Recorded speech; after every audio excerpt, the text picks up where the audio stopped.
Good afternoon. I'm Mikayla Hutchinson, a PM on the Visual Studio for Mac and Xamarin teams. And today I'm going to be telling you about all of the things that Visual Studio for Mac can do beyond mobile. Mobile is the thing that we have mostly talked about up to this point using Xamarin. There was a great session this morning with James Montemagno that I'd recommend checking out if you want to hear more about that. But today I'm going to be focusing on games, cloud, IoT, all the other things. And I will be also telling you a few tips and tricks. Okay. So Visual Studio for Mac is a modern multi-platform .NET IDE. It allows you to target all of the different .NET platforms from one place on the Mac. It's a native Mac experience. It's for developers who enjoy working on a Mac, who want all their apps on a Mac to feel native. Native experience is something we feel very strongly about, but we also try our best to make it feel like a Visual Studio experience as well. It supports mobile development via Xamarin, web and server development via .NET Core and ASP.NET Core, game development with support for writing code for Unity projects, also serverless with Azure Functions, and preview IoT support. So I'm going to be telling you a little bit about all of these things.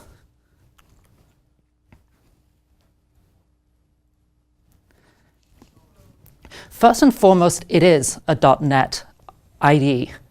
It is not just for developing with .NET, it's also built on .NET. It uses the Roslyn compile platform, NuGet, MS Build, the same templating experience used by the .NET command line tool, Visual Studio Test. All of these great open source components are at its foundation. And these are the same things that you use with the command line tooling, with Visual Studio Code, and Visual Studio on Windows.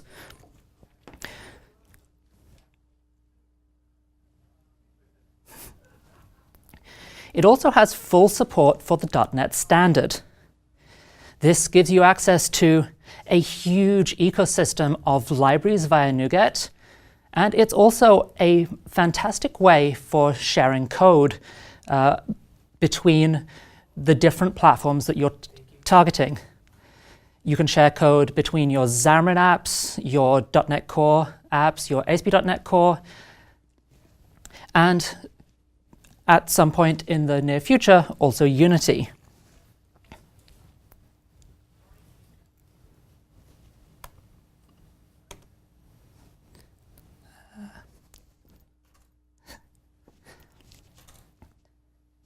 ASP.NET Core is a great way to write modern web apps.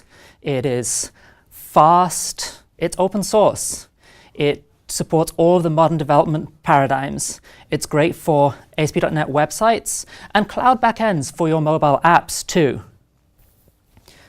So I am going to show you a quick demo of this. My demos will be a little brief because I have a lot of different things to get through. There was also another great session on ASP.NET Core I'd recommend checking out. So this here is the Visual Studio for Mac main window. I'm using the preview version because I want to show some preview functions such as functions and IoT.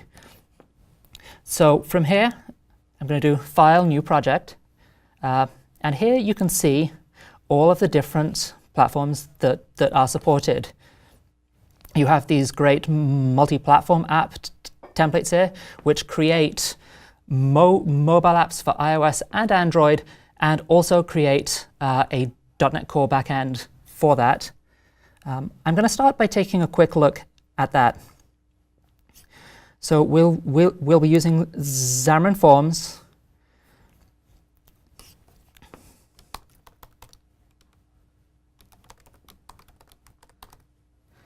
I'm going to give it a very unoriginal title. And you can see here that I'm targeting both Android and iOS. And I'm going to add an ASP.NET Core Web API mobile backend for it. I have the option here to use Git for version control. There's a lot of Visual Studio for Mac has all of the development features you would expect from a modern IDE, including full integrated Git support. So I'm going to just go ahead and create that too. And when I create this project, it just takes a second. Now it's loading. And here we go. So here you can see an Android app with the structure you expect from that, an iOS app with its info peeler, storyboards, all the iOS things. And these are sharing code via a shared project here, which has the Xamarin Forms code that's shared across the two platforms. I'm not going to go into those now. As I said, I would be focusing on the other things, not so much mobile. But there's plenty of great resources online to find out more about this. So here you can see our app service, which is the back end for this. It has a controller. This is a very simple to-do app. It has a list of items. The app can post items. The server keeps track of them. And as you can see, this is a very straightforward ASP.NET Core app here. We have here our models, the item and item repository.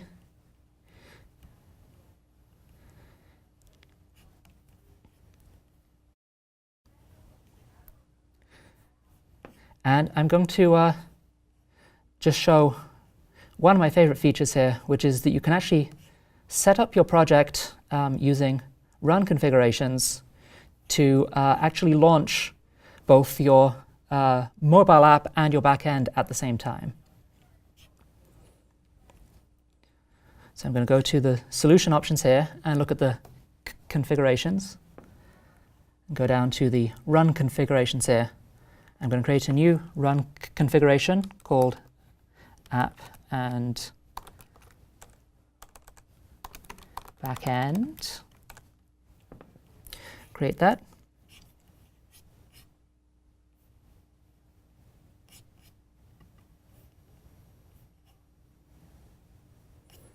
And then here, in the options for that configuration, I'll set it to launch our iOS app and our backend app. Here I can place a breakpoint in the controller. You have all of the options you would normally expect when debugging. So I'm going to just place a quick breakpoint in the get item. Now I'm going to go ahead and build and run this.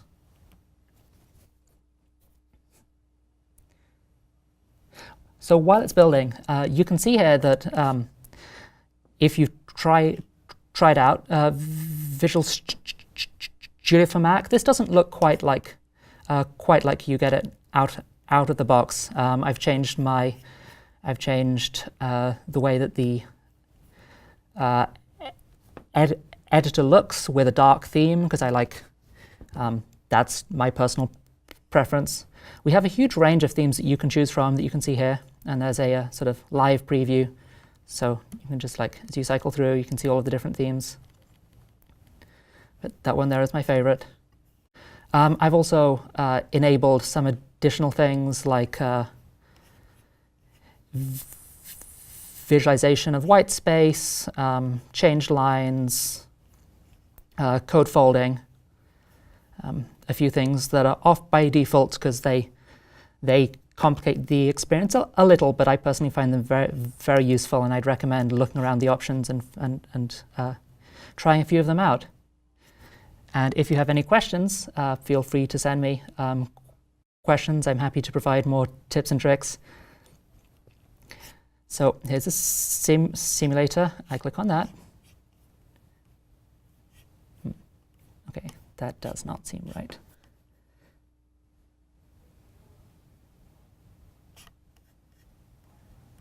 Okay, let's try this again.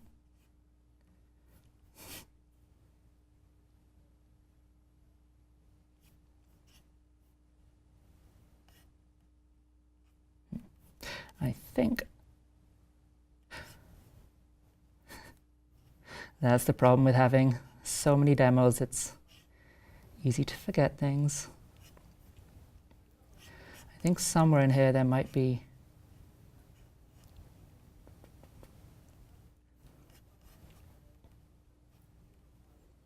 okay, here we go. So, of course, I have all the code navigation, go to definition and all that, navigate around, find references to this interface. Here's our view model. Aha, it's using the mock data store. But what I actually want it to do is to use the real data store. So if I go over here to the app.xaml, here we go.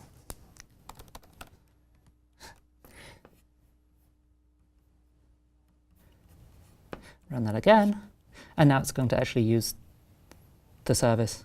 So you can see here we're using dependency injection to register a mock store for local development and a cloud store for cloud development against our app here.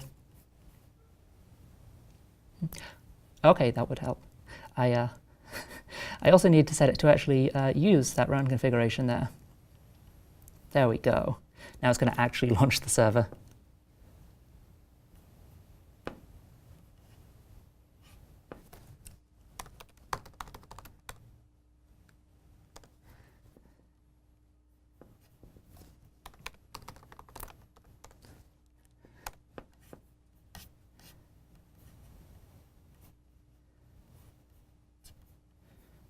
Okay.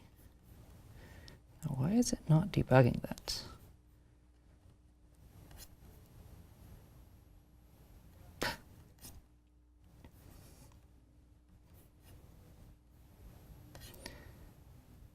Make sure I build it.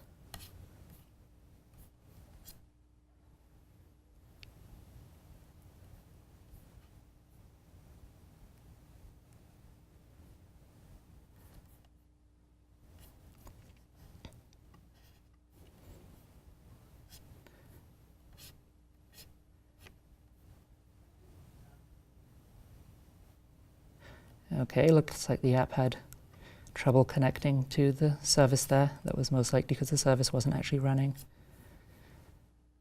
It's still building. You can see the build output down here.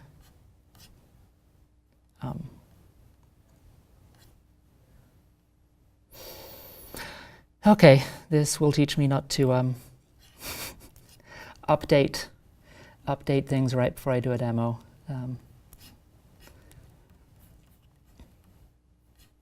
Should still work though. I think that was just the Android app building. And we are looking at the iOS app. Okay, I am going to move on. But trust me, it does work.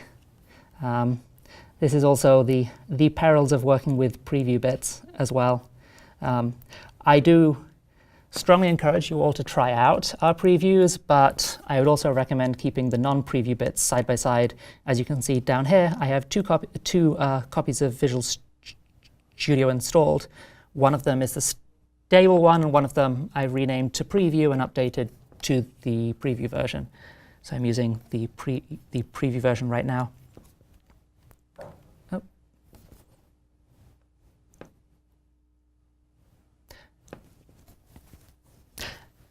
Okay, so moving on to Xamarin Mac. This is our binding to the macOS native UI toolkit, Cocoa. So this enables you to write native Mac desktop apps using C# or F#. It shares a core with Xamarin iOS. It's actually open source, and you can see the URL there if you'd like to check it out. So it's based on a very well-tested, mature technology. And there's also preview support for Xamarin apps. So that will enable you to share code between iOS, Android, and also Mac desktop and UWP, and support for other desktops is in the works. And this toolkit is actually used by Visual Studio for Mac itself. Various parts of the UI, such as the main toolbar, are written using Xamarin Mac. So I'm going to show you a quick demo of that.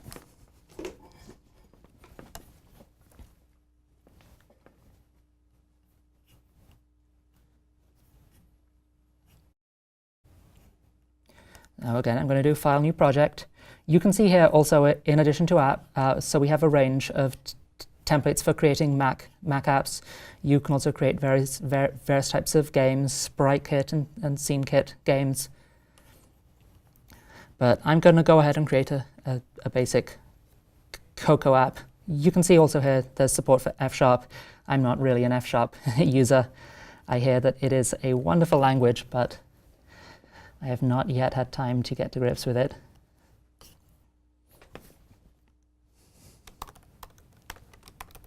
I'm going to call it Hello Mac. See here we have a little preview of how it'll look in the dock.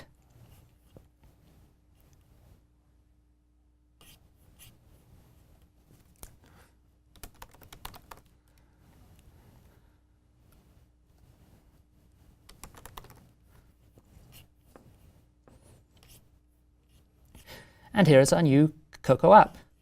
So you can see here it has an app delegate like iOS apps. Very similar concepts here. There's an info plist. Again, the same thing. You can set your app's identity, the name, the bundle identifier that you would need to ship it in the App Store.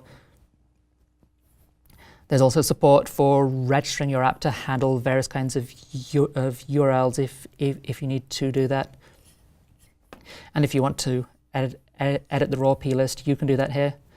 So this looks very similar to developing a Mac app in Objective-C or Swift.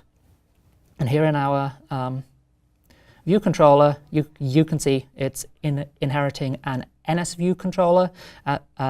That's the Cocoa equivalent of a UI view controller. And here we have a storyboard file. So there isn't a drag and drop designer built into Visual Studio for Mac UI, unlike iOS and Android. But if we open that by double clicking, that will go ahead and actually open in Xcode here. So I can go ahead and add a button.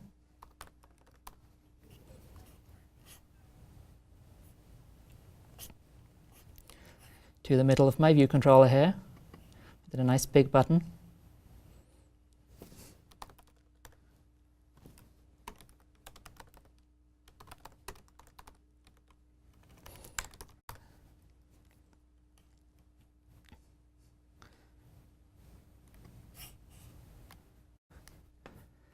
And then I need to do this complicated little thing with viewing the related files.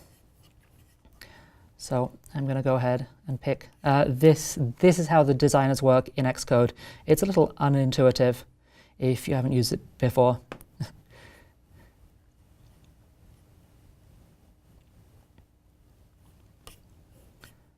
Here we go.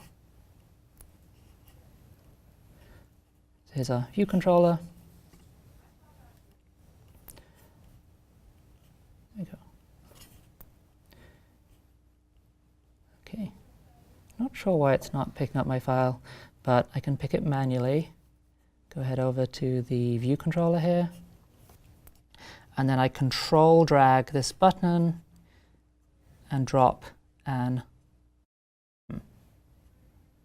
Okay. There are occasion. Okay. The integration with Xcode is not the most robust thing in the world, unfortunately. But if I save this and go back to Visual Studio for Mac, you can see here in the designer file it's created an outlet. So I go ahead to my view controller, and in the view did load. I'm going to add a quick event to that.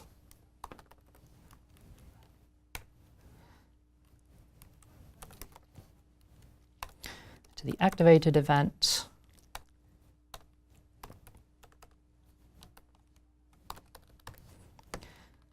I'm just going to write hello to the console.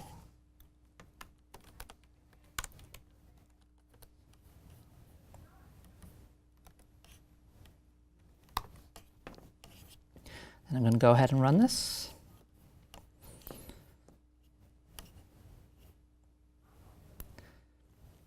So Xamarin Mac also has bindings to all of the Cocoa widgets, so you can add maps to your apps, browser controls, tree views. You can write document-based apps. It exposes all of the Cocoa APIs. So you can see here our app. When I click on this button, we hit our breakpoint, as you would expect. And you can see here it looks exactly like a very simple Mac app. So moving on, as I have a few more things to get to. Oh, not sure why this keeps skipping back. So next up is Unity. Actually, before I go into this, I've noticed a question just came in whether Visual Studio for Mac supports F# development. I did mention that very briefly, but I didn't show it because I'm not an F# developer myself, but it has very rich F# support, full IntelliSense, the interactive window, templates for a range of different project types. It's a very pleasant and robust F# experience. So moving on to Unity. If you want to write games, Unity is one of the most popular choices. It is a very easy to use game engine, has a bunch of great features, all of the features you would expect from a game engine, and it runs on almost any platform that you can imagine. It's a great choice for developing for HoloLens or other AR platforms or mixed reality platforms, such as the upcoming mixed reality devices. All around, it's a great choice, even if you don't want to write games, if you just want to write something that has 3D interactive experiences. So I am going to show you quickly how Visual Studio for Mac helps you in Unity development. So here I have a Unity project. This is a very simple project that is included with Unity. When I run it, it just shows off some of their particle effects. So you can click to create explosions, and you can cycle through different kinds of things. So here it's showing fog, steam. You can click to create steam. That one's a little hard to see. Spraying water. So there's a whole bunch of cool particle effects. So I'm going to show how Visual Studio for Mac helps you write the code that powers the gameplay of these kinds of games or apps. So by default, Unity doesn't include doesn't use Visual Studio for Mac as its editor, but if you go into Preferences, then External Tools, you can set it. By default, it uses MonoDevelop. You can see here I've changed it to use Visual Studio for Mac, just like you can do on Windows. So now I've done that. If I double-click on one of these scripts here, such as this particle scene script, it opens a solution up in Visual Studio for Mac that contains all of the code from the Unity project. You can see here a little extension I wrote with some more tips and tricks that you can install from the extension gallery. I'd love to hear if people have ideas for more tips that I could add to that.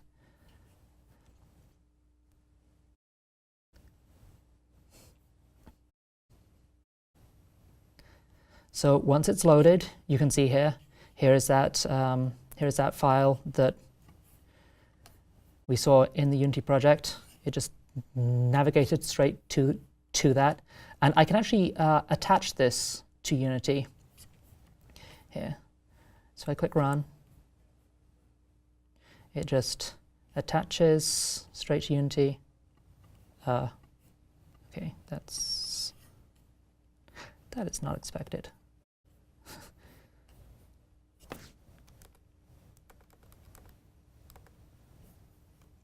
Nope. That is not good either.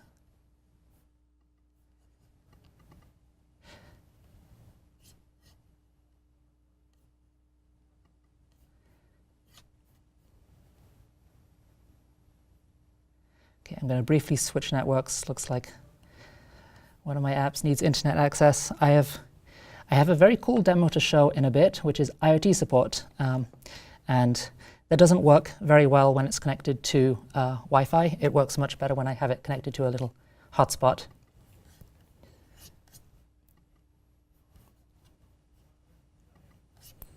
Okay. Okay, PowerPoint appears to have crashed.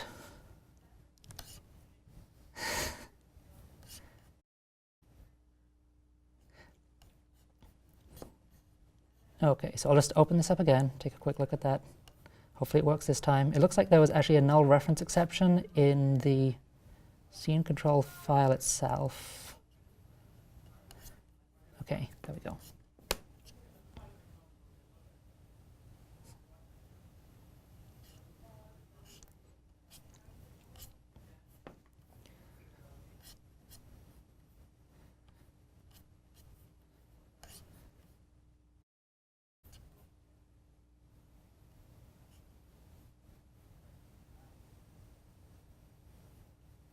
Okay, so now it's attached to Unity. When I run this, now when I click Navigate, that activates this next method here. And you can see here we've hit a breakpoint from Unity. And of course you have access to all the locals. You can inspect the various Unity objects, change values, all of the normal things you'd expect to do while debugging. You can step. And it's a pretty great debugging experience. There's also some other really helpful features that help with Unity development. One of the things that's often kind of tricky about Unity development is that you have to know the names of special methods. They don't use virtual methods. The engine checks for methods with particular names. So if you don't know the names for those, it's sometimes difficult to do development. However, Visual Studio for Mac has support for including all of these in IntelliSense, even if they aren't actually virtual methods. So you can see here I can just go ahead and create a method like that. And you can also see the code analysis from Roslyn here in action. You can see here there's the private modifier has been grayed out because it's redundant. So I can just Alt-Enter and remove that redundant modifier. You could also see there are a number of code actions. There are code actions. I could convert it to a static method, for example. Another really useful feature is that it actually restructures the solution tree to look like the files do inside the Unity project. If you look at the solution that Unity generates for Visual Studio for Mac to load, it's actually quite complex. It ends up having 4 different projects, each of which has their own little substructure. But in the display options here, it collapses it into a view that looks exactly like the view you see in Unity itself. Okay, so I'm going to have to get PowerPoint running again.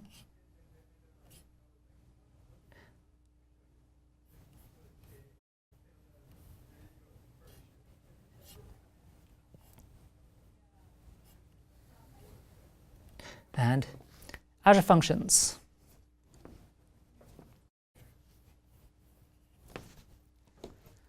So Azure Functions are a great way to write apps that scale up and down very easily. Your app isn't running on a particular individual server. You just have these little self-contained functions that can be triggered by various inputs and can return various outputs. The Azure Function development model is very straightforward. It uses a class library project with attributes applied to the functions. And there is preview support for this in Visual Studio for Mac. The preview support is based on the mono runtime, but we are currently adding support for the new .NET Core 2 based Azure Functions, and we will be switching over to that soon, as that's much more tuned for server environments and so on. So these functions automatically scale up and down across multiple servers, so you don't actually have to care about the details of the servers.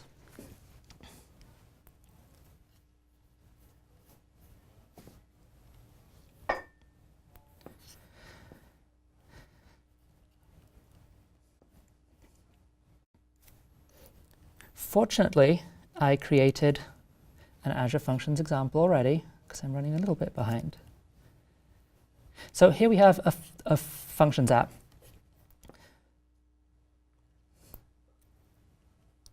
So you can see here that it references a number of libraries on NuGet.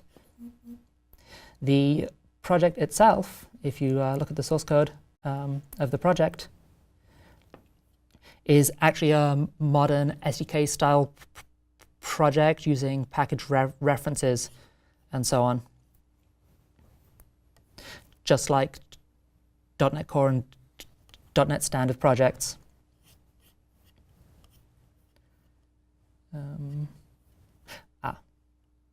OK, so I appear to have opened this in the wrong version of Visual Studio. So this is a very important point here, which is that the function support is currently in preview. So you need to be using a version. You need both to be using the preview version of Visual Studio for Mac, and you also need to install the preview extension, which you can do from the extensions gallery. You can find it just here. I refresh. Here we go. So I had installed this already. Here we go.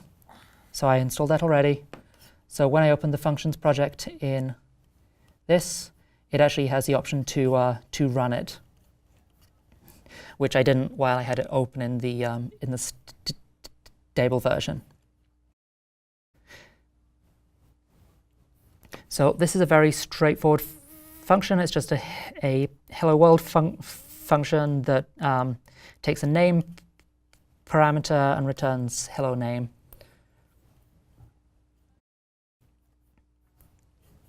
I've placed a breakpoint here already.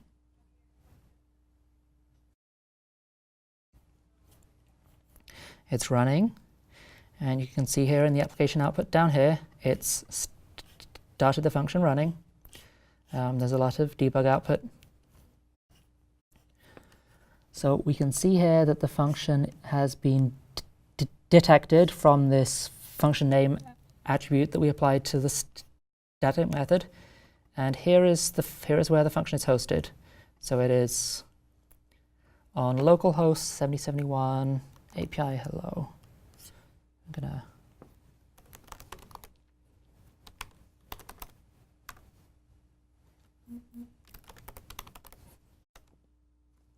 and so I just did a quick get of that, and you can see here we've hit the breakpoint, and the name is the parameter that I passed in via a URL query string. And so we're in the breakpoint here. You can inspect the request object and so on.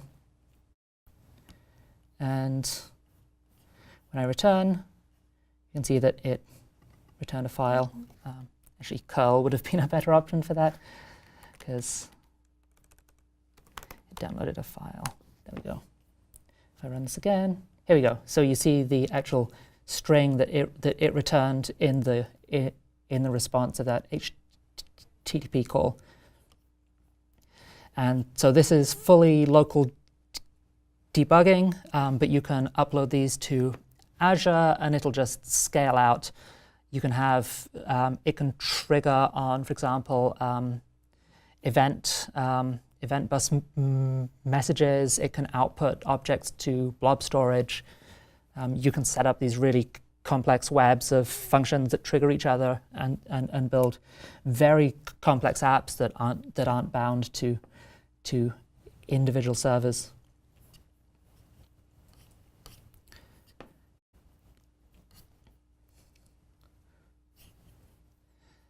And now we have my most exciting demo, which is IoT. This is another preview feature. It's another feature that you have to install from the extension gallery into the preview version of Visual Studio for Mac. And you can see here I have a little Raspberry Pi with a couple of LEDs and resistors connected up to it. And this is currently actually connected to a Wi-Fi hotspot running on my phone, because that is the most reliable way to connect it.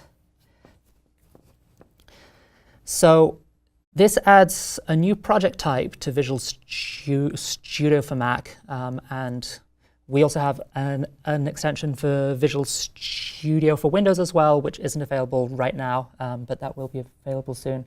And this allows you to write an app in C# on your Mac and then deploy and run it on a remote Linux device over SSH using the Mono runtime. So it's very simple to get Linux up and running on a Raspberry Pi. You can download images, burn them to SD card, put that in the device and boot it up, and you're ready to go. And then you need to go into the Pi options and enable SSH, which you can actually also do by editing a file on the SD card, so you don't even have to ever connect a monitor to your Raspberry Pi. And then you can deploy to that object, to that device remotely. So I'm going to just go ahead and close out this project and open another project that I created earlier. This is an IoT project.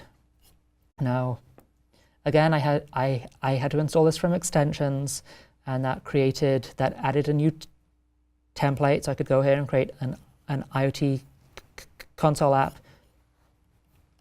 But I've gone ahead and created one that will control the LEDs on this Raspberry Pi here. First of all, I just need to make sure that that I'm connected to the same network as this device. That's always the perils of using SSH. You have to make sure that the devices are both reachable from each other.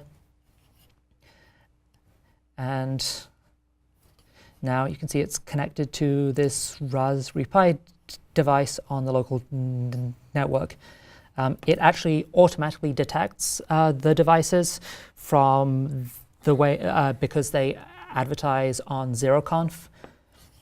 And so you just tap the device and enter your password, and it connects over SSH. But I've connected this already, so I'm going to go ahead and run this. Okay. Maybe it wasn't connected. I'm going to just restart that. Sometimes the connection gets a little flaky and it thinks it's connected while it's not actually still connected. I'm going to just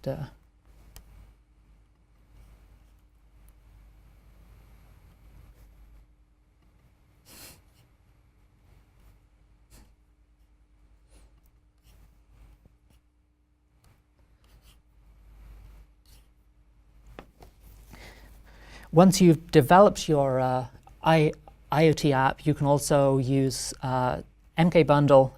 There's built-in support for taking your app and the runtime and all of the assemblies and converting them into a single file where they're all bundled into one executable, which makes it very straightforward to deploy them to devices if you're deploying, say, a whole fleet of IoT devices for measuring the weather or tracking doors or whatever kinds of things you might want to do with IoT. And the IoT projects support .NET Standard 2, of course. You can add NuGets to them and use those to do REST, to connect your IoT devices to the cloud or to Azure IoT Hub, for example. So let's try connecting this again. OK, here we go. So it wasn't connected to the device, and now it's connecting. And it's connected. Good. OK, so now it's deploying. I have a breakpoint here in this little loop, but it should be go ahead and deploying. It's deployed the app over SSH, and it's hit the breakpoint.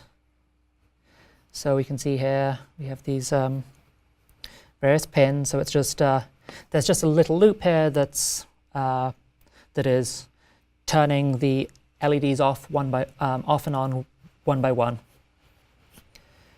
So if I remove the breakpoint and resume it, you can see here that we have this little sequence of LEDs being controlled directly from the pins of this Raspberry Pi by C# code. So this is super cool. There's all sorts of things you can do with this. I like the LEDs example because it's very obvious what it's doing. It's very visceral. You have some LEDs and resistors and stuff, but you can also connect USB devices, cameras, buttons, weather sensors. There are all sorts of devices that have been built for Pis. You can just plug onto the ports and access those from C#. So this isn't specific to Pis. Pretty much any Linux device running SSH will do. The Pi is the most widely available, though, so it's the one that all of our examples use. The IoT runtime doesn't actually contain any device-specific libraries. It's just a BCL. So to access the GPIO ports and so on, you need to use additional libraries or pinvoke into native code. There are some libraries on NuGet that do this. Like, for example, there's this Uno Square Raspberry IO library here. If I just go to definition on one of these things, you can see in the assembly browser that it's quite comprehensive. It has support for the camera, all of the things like I2C if you wanted to connect things like temperature sensors. It's pretty comprehensive, so there's really nothing you can't do.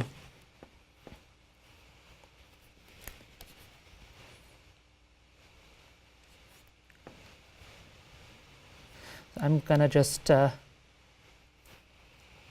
I have a little bit of time, so I'll show a few more things. So here we have. You can see here we have Alt-Enter extract method based on Roslyn with previews just like on Windows.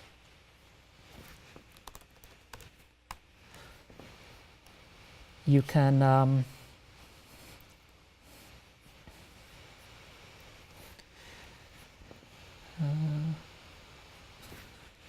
there's context actions, so I could, for example, convert this while loop to a do while loop.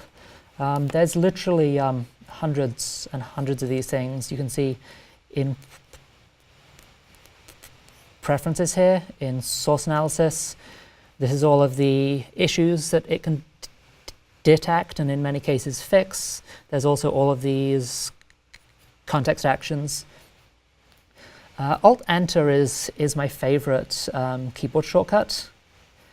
it's definitely, if you're going to remember one thing from this talk, I would recommend remembering Alt-Enter. If you ever see these little squiggles, and you can see the squills are shown in the scroll bar here as well. If there's a squiggle, then generally Alt-Enter will show you the fixes or suppressions or things like that. But it's also accessible on many other things. So for example, I could, oops, that did not do what I expected. Looks like I'm going to have to go and file a bug. Again, the perils of preview versions. But previews also have very exciting things like IoT and function support. And so the IoT and function support are in preview.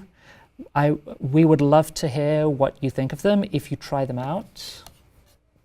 And you can give us feedback on developer community, which you can access from the little help, report a problem, or provide a suggestion. And you can also tweet at me if you have comments, questions, feedback.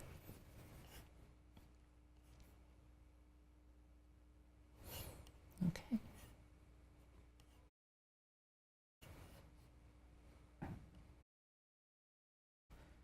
So that was IoT, but wait, there is more. Even though I covered a lot of different things, there are a couple more things that I didn't mention that I'd like to talk about briefly. There is a very exciting side project of mine. This was originally developed by Xamarin, but was put on hold. And about a year ago, I picked up and started working on it in my spare time, which is support for writing Unreal Engine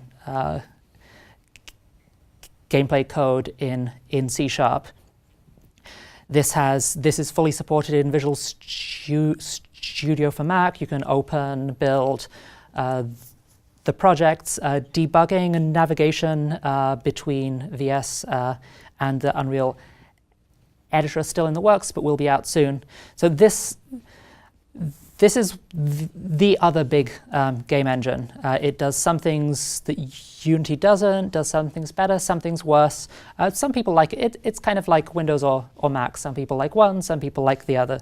But we wanted to make sure that even if people wanted to use Unreal Engine, they still have the option of using C#. So this project is currently in a very early preview. To check it out, you have to build a patched version of the engine. A huge amount of C++ takes a while to build. You can access this on the URL shown here. It gives a full binding to anything exposed to the Unreal scripting system. You can access from C#. You can subclass Unreal objects. It's super neat. And there is one other very cool thing that, again, I wasn't able to show today, but this is NetDuino. Some of my friends over at Wilderness Labs took the NetDuino project that was originally developed by Secret Labs and have given it a new lease of life. It's really exciting what they're doing with it. These devices are now available again. These are little embedded ARM devices that have literally a few hundred kilobytes of memory. These are true embedded devices, and it's very analogous to an Arduino. It's even compatible with the Arduino pinout, so you can get Arduino compatible hats and put them on top. But unlike Arduino, which you have to program in C with a very limited IntelliSense experience and so on, this is C#. It's running on the .NET Micro framework. It doesn't currently support .NET Standard, but and I don't know exactly when that might be supported, but I'm sure it's something that will be on the roadmap at some point. It's super exciting, and I would recommend checking that out. So, wrapping up, we saw that Visual Studio for Mac is a comprehensive .NET development experience on the Mac, no matter which platforms you want to target. You can do it all in one place. You can share code using .NET Standard. You can target cloud using ASP.NET Core and Azure Functions for serverless. You can write Mac desktop apps with Xamarin Mac, and you can write IoT. You can use IoT both for more serious IoT devices like the Pi, or even for tiny embedded devices like the Netduino, and also for games with both Unity and Unreal Engine. So I have here a few links for, if you don't have Visual Studio for Mac installed, you can get it at ak.ms/vsmac.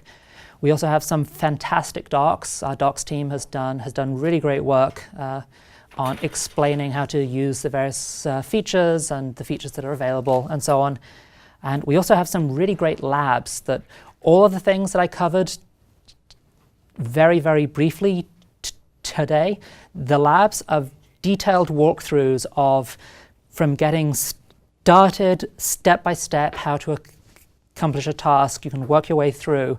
And there are labs for ASP.NET Core and Unity and Azure Functions and IoT and all of these things. So I'd also recommend you check out your labs, and we'd love to hear what you think of those too. So I hope you have fun using Visual Studio for Mac, and I'd love to hear any more feedback you have. I have not noticed any more questions, but if you had a question that you wanted to ask, but didn't think of, or really anything you come up with later, feel free to send me a message on Twitter, and I will very happily answer questions that people send me on Twitter, and I'd love to hear what you think.